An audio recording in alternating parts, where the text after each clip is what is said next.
Hola, soy María y vivo en Lliçà y os iba a hablar sobre el tema de las vagas hechas sobre, claro, pues sobre el Día de la Independencia, pues sobre todo esto. Yo no estoy de acuerdo en estas vagas.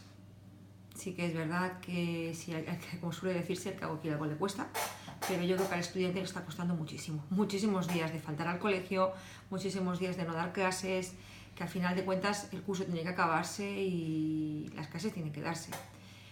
Las huelgas, yo las haría de otra manera totalmente. Yo no faltaría al colegio.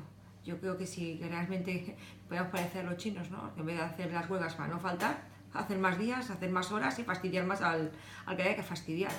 Porque bueno, hacer la huelga al estudiante. El estudiante pide para poder conseguir algo y dice, pues no voy a clase y me voy a hacer la huelga, me pongo ahí en medio y recrimino todo lo que tengo que recriminar. Vale, perfecto, muy bien. Pero no sé si con eso realmente llegamos a ganar algo. Yo solo pienso que el estudiante lo que pierde son horas de estudio y bueno, es que al final de cuentas es el estudiante el que pierde. Las huelgas tendrían que hacerse desde otro punto, desde el punto que realmente fastidiasen a que hay que fastidiar, porque yo creo que si la huelga la haces para fastidiar o conseguir algo, la tienes que hacer desde otro punto, no desde el punto de decir, bueno, pues no voy al colegio, vale, hoy no hay clase, a los 2 días, mañana tampoco hay clase. Bueno, a ver, ha habido semanas que han ido 2 días a clase. Es que yo creo que esto es, por mi parte, fatal.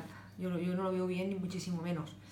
A ver, que se hayan tenido que hacer, bueno, pues sí, imagino que sí, las han propuesto, los estudiantes las siguen, ellos las hacen, pero voy a repetir, no estoy de acuerdo con ninguna de las huelgas que hacen.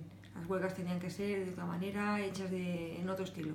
No perder clase los estudiantes.